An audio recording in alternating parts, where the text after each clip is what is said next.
Bismillahirrahmanirrahim. Assalamualaikum warahmatullahi wabarakatuh. Kembali berjumpa lagi dengan saya Bapak Asep Ilham Arifudin. Pada kesempatan ini kita akan membahas mengenai materi IPS bab kedua ya, mengenai bentuk-bentuk interaksi sosial. Setelah sebelumnya kita mempelajari pengertian interaksi sosial, syarat interaksi sosial. Nah, hari ini kita akan mempelajari tentang bentuk-bentuk interaksi sosial. Baik, interaksi sosial dapat terjadi dimanapun, kapanpun, serta dilakukan oleh siapapun, tanpa mengenal usia, status sosial, dan pendidikan. Hal itu terjadi karena manusia hidup selalu berinteraksi dengan orang lain. Di dalam kehidupan sehari-hari, kamu pasti melihat seseorang atau sekelompok orang baik di lingkungan keluarga, di jalan, ataupun di kantor, dan di mana saja selalu melakukan interaksi sosial. Mereka berinteraksi sosial dalam bentuk yang beraneka ragam. Nah, bentuk-bentuk interaksi sosial tersebut terbagi menjadi dua. Nah, apa saja? Mari kita bahas. Baik, interaksi sosial itu terbagi menjadi dua, yaitu proses interaksi sosial asosiatif dan proses interaksi sosial disosiatif.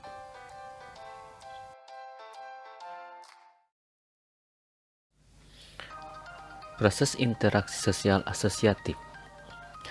Proses interaksi sosial ini terjadi apabila seseorang atau sekelompok orang melakukan interaksi sosial yang mengarah kepada kesatuan pandangan. Sifat dari interaksi sosial asosiatif adalah bersifat menyatukan hubungan manusia. Proses ini terjadi atas tiga bentuk, yaitu kerjasama, akomodasi, dan asimilasi. Baik, yang pertama kita bahas kerjasama. Kerjasama di sini dimaksudkan sebagai suatu usaha bersama antara orang per orang atau kelompok manusia untuk mencapai suatu tujuan bersama. Bentuk kerjasama ini dalam masyarakat Indonesia dikenal dengan istilah gotong royong. Gotong royong pada dasarnya mencerminkan suatu interaksi sosial di masyarakat dalam wujud kerjasama. Dalam pelaksanaan kerjasama, ada 5 bentuk kerjasama, yaitu kerukunan, bargaining, kooptasi, koalisi, dan joint venture. Contoh dari kerjasama adalah kegiatan kerjasama di sekitar masyarakat, antar sesama teman, atau kerjasama di lingkungan sekolah, teman kantor, dan sebagainya. Yang kedua adalah akomodasi. Akomodasi menunjuk pada usaha-usaha manusia untuk meredakan suatu pertentangan, yaitu usaha-usaha untuk mencapai kestabilan. Atau bisa disebut juga akomodasi merupakan suatu cara untuk menyelesaikan pertentangan tanpa menghancurkan pihak lawan sehingga lawan tidak kehilangan kepribadiannya. Dalam pelaksanaannya, akomodasi memiliki beberapa bentuk, yaitu koersi, kompromi, arbitrasi, mediasi, konsiliasi, toleransi, dan adjudikasi. Contoh interaksi dalam bentuk akomodasi adalah penyelesaian PHK atau pemberhentian kerja karyawan, penyelesaian yang bersengketa melalui pihak ketiga atau disebut mediasi, kemudian toleransi kehidupan beragama, kemudian pengadilan, dan sebagainya. Bentuk interaksi sosial yang ketiga adalah asimilasi. Asimilasi merupakan cara-cara bersikap dan bertingkah laku dalam menghadapi perbedaan untuk mencapai kesatuan dalam pikiran dan tindakan. Proses asimilasi dapat dengan mudah terjadi melalui beberapa cara, di antaranya dengan sikap toleransi, sikap saling menghargai orang lain dan kebudayaan, kemudian persamaan dalam unsur-unsur kebudayaan, serta perkawinan atau pernikahan campuran. Contohnya, ada orang dari Tiongkok yang tinggal di Indonesia. Warga Tiongkok yang sudah lama tinggal di Indonesia akhirnya bisa berbahasa Indonesia dengan sangat fasih. Namun, dialek yang mereka bisa pakai untuk berkomunikasi sudah tidak asli lagi karena sudah tercampur dengan bahasa Indonesia. Nah, itu salah satu contoh asimilasi ya. Baik, setelah kita membahas proses interaksi sosial asosiatif, kini saatnya kita akan membahas mengenai proses interaksi sosial disosiatif. Nah, proses interaksi sosial disosiatif terjadi apabila seseorang atau sekelompok orang melakukan interaksi sosial yang mengarah pada konflik dan merenggangkan solidaritas kelompok. Nah, atau bisa disebut juga proses interaksi sosial disosiatif ini adalah proses yang bersifat untuk memecah belah persatuan. Nah, proses interaksi sosial disosiatif juga terbagi menjadi 3 bentuk, yaitu ada kompetisi, kontravensi, dan pertentangan. Bentuk interaksi sosial disosiatif yang pertama adalah kompetisi atau persaingan. Kompetisi adalah suatu proses individu atau kelompok yang bersaing untuk mencari keuntungan melalui bidang-bidang kehidupan tertentu. Contohnya, merebut gelar juara, kesuksesan, sebuah piala, dan atau hadiah. Ya. Untuk mendapatkannya, seseorang harus bersaing satu dengan lainnya.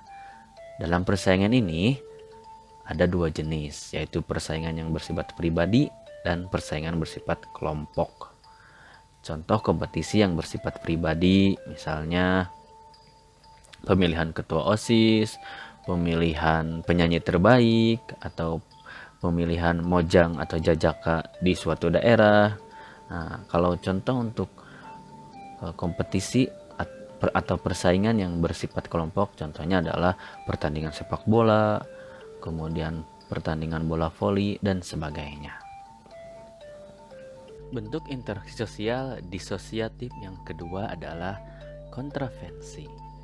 Kontravensi adalah sikap mental yang tersembunyi terhadap orang lain atau terhadap unsur-unsur kebudayaan suatu golongan tertentu. Kontravensi ini ditandai dengan gejala-gejala adanya ketidakpastian mengenai diri seseorang dan perasaan tidak suka yang disembunyikan, kebencian atau keraguan terhadap kepribadian seseorang. Contoh, dalam suatu rapat di sekolah, seorang siswa merasa tidak setuju dengan pendapat orang lain namun tidak bisa mengungkapkannya. Kemudian contoh lain, misalkan di mata masyarakat para politikus tampak akrab, namun terdapat sikap-sikap lain yang tersembunyi di antara mereka. Sikap-sikap tersebut dapat berubah menjadi kebencian, tetapi tidak sampai menimbulkan pertentangan atau pertikaian. Praksi sosial disosiatif yang ketiga adalah pertentangan atau konflik. Pertentangan atau konflik adalah suatu proses di mana individu atau kelompok berusaha untuk memenuhi tujuannya dengan jalan menentang pihak lawan yang disertai dengan ancaman dan kekerasan. Konflik terjadi jika 2 pihak berusaha saling menggagalkan tujuan masing-masing. Konflik atau pertentangan disebabkan oleh perbedaan antar individu-individu, perbedaan kebudayaan, perbedaan kepentingan, dan perubahan sosial. Bentuk-bentuk pertentangan atau konflik yang terjadi di masyarakat seperti konflik pribadi, konflik sosial, konflik antar kelas-kelas sosial, konflik politik, dan konflik internasional. Akibat pertentangan atau konflik, harta benda bisa hancur, kebahagiaan keluarga akan terampas, dan banyak nyawa terenggut.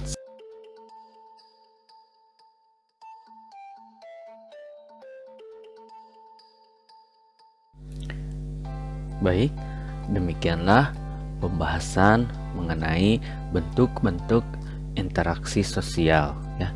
Ada interaksi sosial asosiatif dan interaksi sosial disosiatif.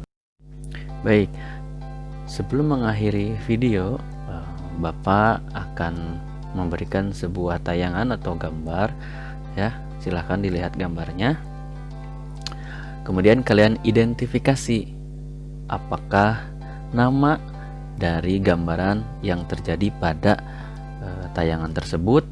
Kemudian identifikasi apakah termasuk kejadian atau bentuk interaksi sosial asosiatif ataukah interaksi sosial disosiatif. Silahkan jawab oleh kalian dan jawabannya boleh ditulis di kolom komentar. Baik, kita akhiri saja pertemuan kali ini. Mohon maaf apabila ada salah-salah kata. Billahi taufiq wal hidayah. Wassalamualaikum warahmatullahi wabarakatuh.